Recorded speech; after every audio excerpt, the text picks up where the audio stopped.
that specializes in distributed staff augmentation. So why would you care to hear about, senior recruiting and community development from a guy like me? Well, I'll say that, I've been in the startup space since 2009, and I've conducted about 20 or so interviews for successful hires, plenty more than that, as well as having built out a pretty decent little community, which I'll tell you about later. We most recently had 190 people show up for a hiring exit, so you can check that out as this proceeds. Next slide.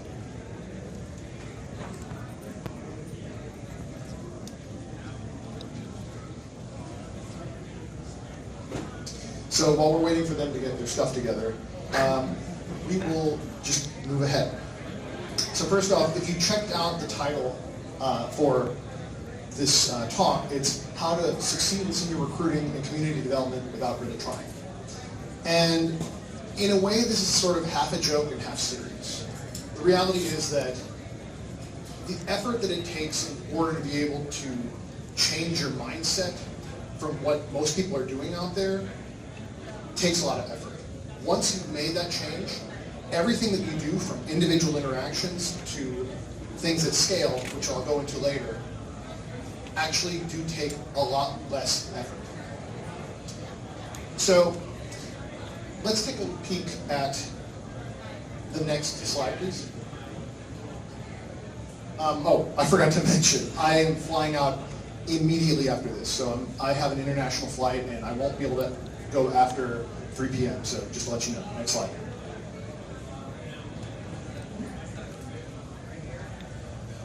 So I would say that nowadays, this is sort of the modern senior developer hiring experience.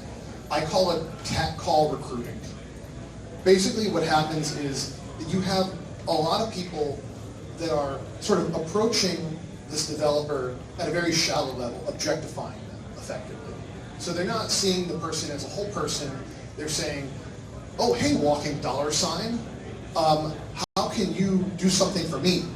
As opposed to me meeting you where you are. And I think that's something that we're going to see, we've been seeing, and it's part of the reason why a lot of people are ineffective at their jobs. So, moving forward. Here's an example of a series of emails that happened a couple weeks ago at a technical mailing list. And I'm just going to read a few choice lines here, and then we're going to see how people responded. So, hi everyone. How does free food every day sound? So-and-so is looking for 3 to 4 full-stack Ruby on Rails developers to feed and to grow our expanding investment vision in the world. If you like awesome people, delicious food delivered every day in a stellar San Francisco skyline view, check this out, blank. Lots of perks, no evil cubicles and printers, basic benefits, every other Friday off, some basics about what the engineering job actually looks like, and some of the very basic stuff about the technologies, but not really saying much about how that person fits in the team. So, next slide. I'm going to read some choice responses from the community here.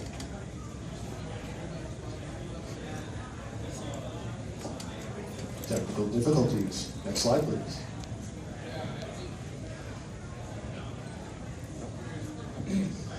So here were 3 responses on this mailing list. I believe that prison offers 3 meals a day in addition to free housing.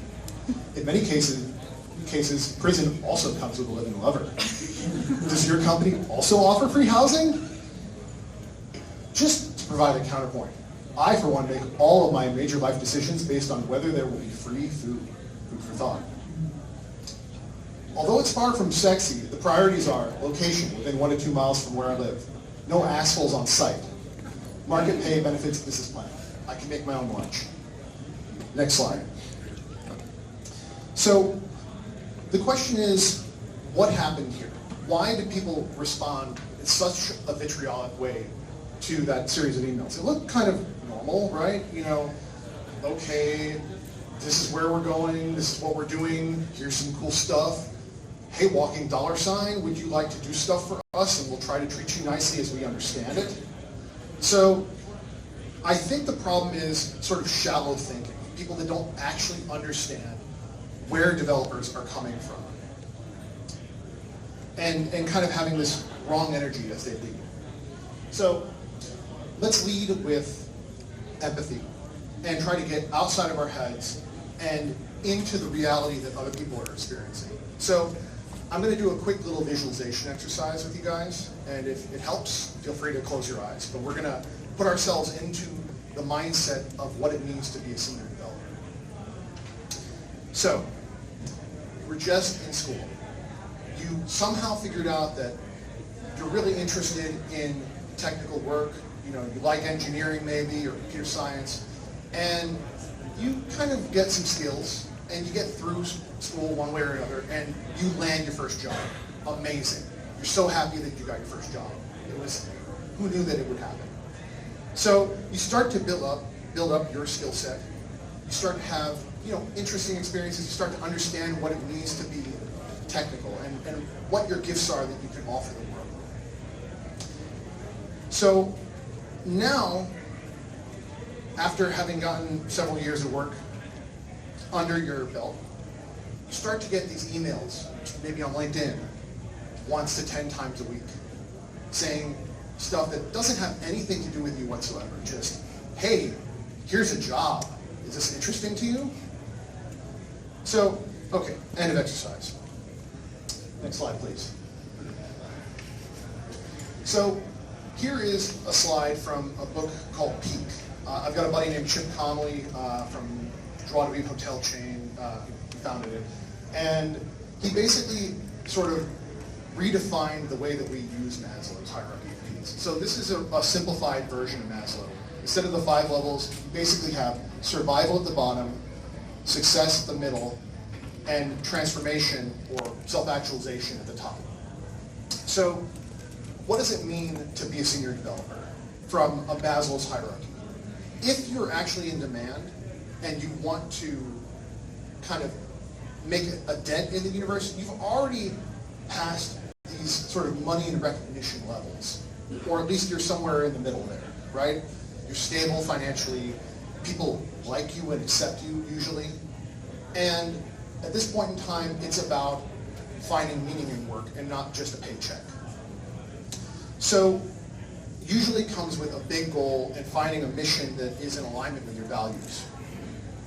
Yeah, of course you need to have the right salary and the right recognition and perks, and to be a part of a good peer group.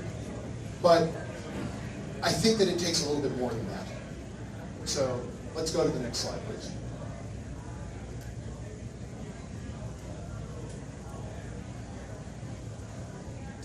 So I think the thing that, if we're looking at this from like a dating analogy perspective, what is it that we're actually doing here when we're trying to recruit people?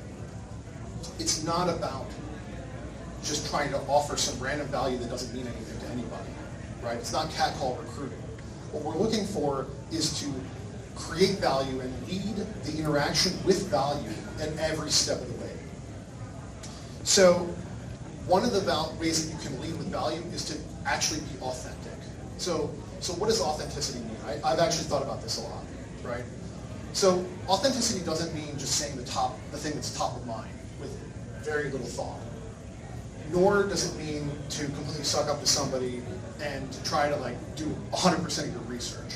I think authenticity you could think of it like cleaning your room for your significant other, right? It means there's some stuff that I may not feel like doing, but I'm going to meet you halfway. So, if you're actually being authentic in your relationship with other people, and you're doing your basic homework, then there's some things that you can do to create value that are very basic, right? Like recommend some books, make some introductions, things that actually can create lasting value, but don't actually take a ton of effort in each individual interaction that you have. And, if you're not an asshole about it, people will refer you to other people that might actually be a good fit for the job, right? So if people don't get the energy that, oh, you're just trying to extract value from me, then they're more likely to want to give back to you. that energy resonates with people, the giving energy. So don't go in assuming an outcome, especially in any social interaction, whether it's emails or in person. Just be open to creating value and seeing what happens. Also, another way to actually lead with value is to come correct. That means in the situations where things are appropriate to be direct, be direct. Don't waste anybody's time. You'll have less responses but a higher conversion rate. And for situations where it is appropriate to be indirect, do that. But don't mix it up and get everybody confused about where you're coming from. Next slide, please.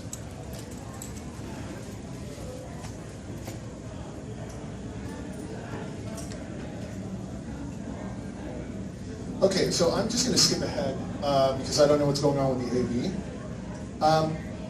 Okay, so one of the things that I think is pretty important is to basically check for a good fit genuinely. So after you've come correct, after you've treated people less like objects, less like walking dollar signs and more like actual people, what is it that's possible?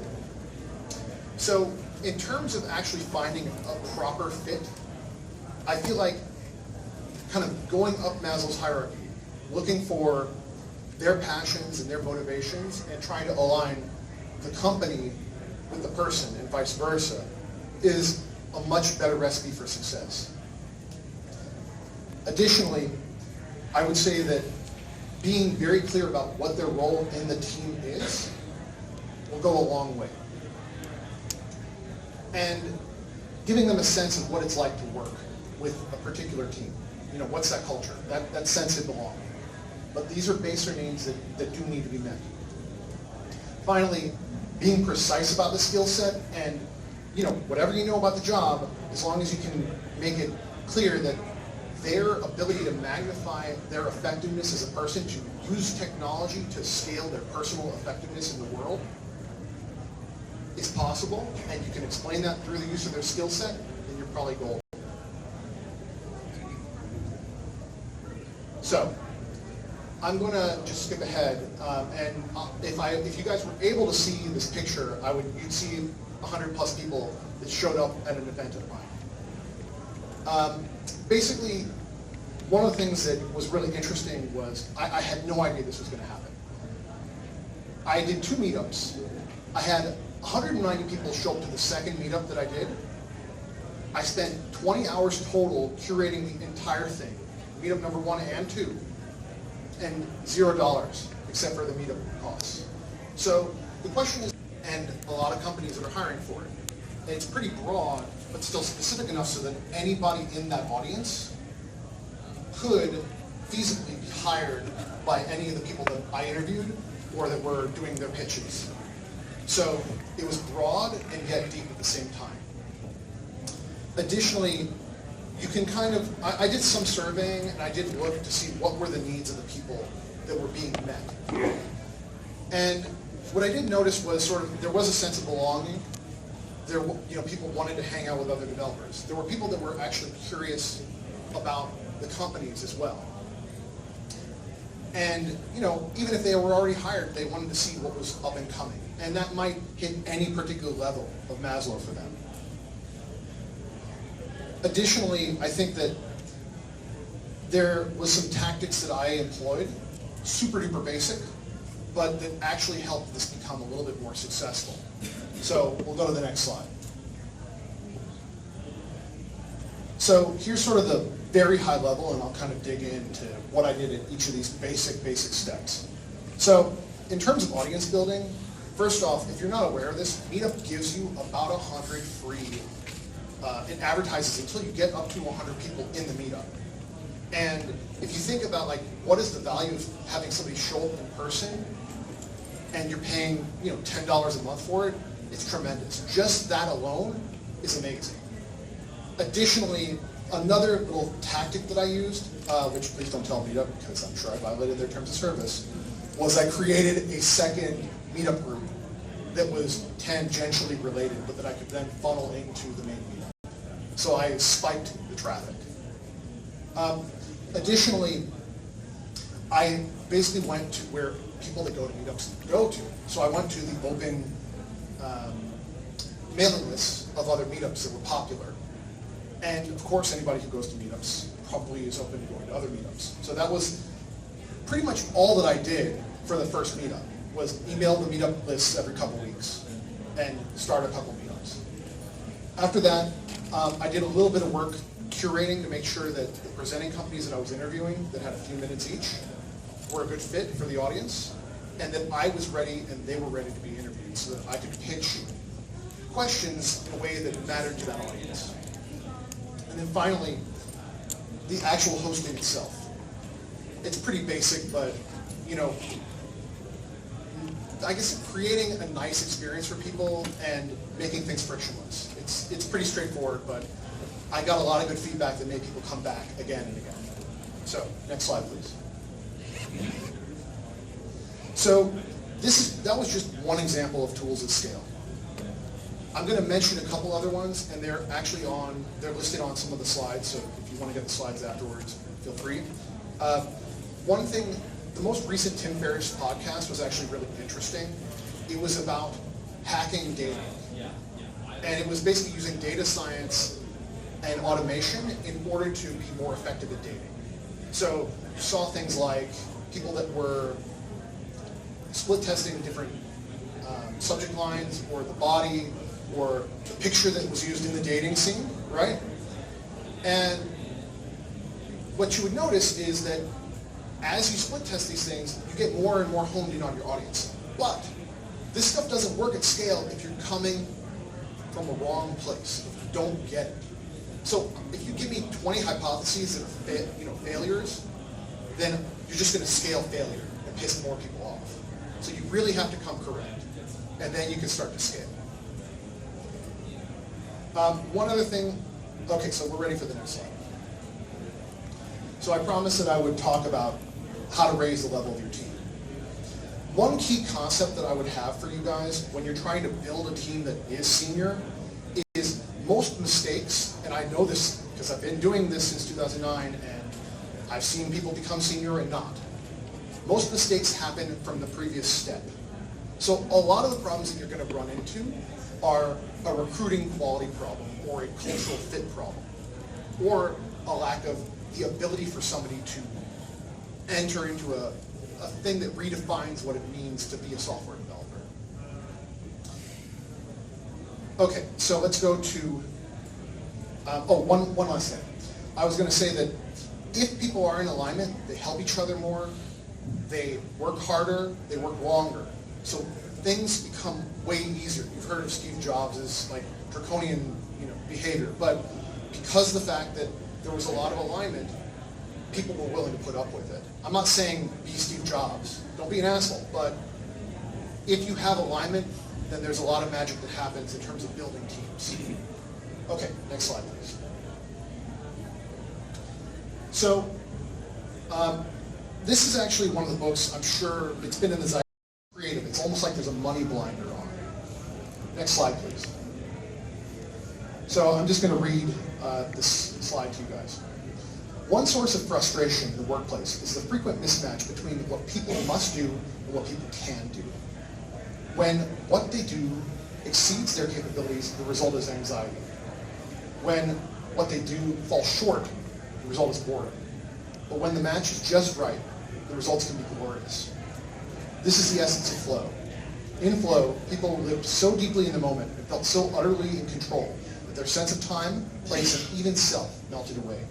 They were autonomous, of course. More than that, they were engaged. So, you can create an environment where people can enter into flow. If you recruit correctly, come correct, and you create the right environment, people will surprise you at how effective they can be. If you don't get any of those benefits. Next slide. So here's some credits. Check out the last couple. There's a nice little link here from the 4-hour work week talk on dating that I thought was really interesting. Next slide. And thanks. That's it. I think we've got a couple more minutes for Q&A if anybody wants to ask any questions. Thank you very much.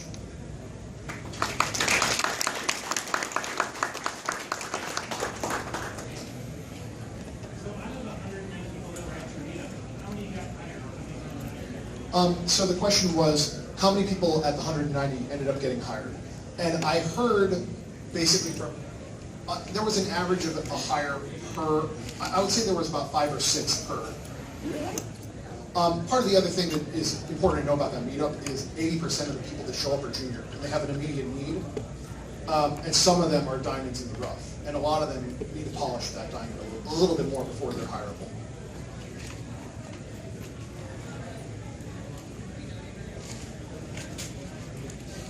Okay, I guess I don't see any more Q&A, so I'm headed off. Thanks a lot for your time, guys.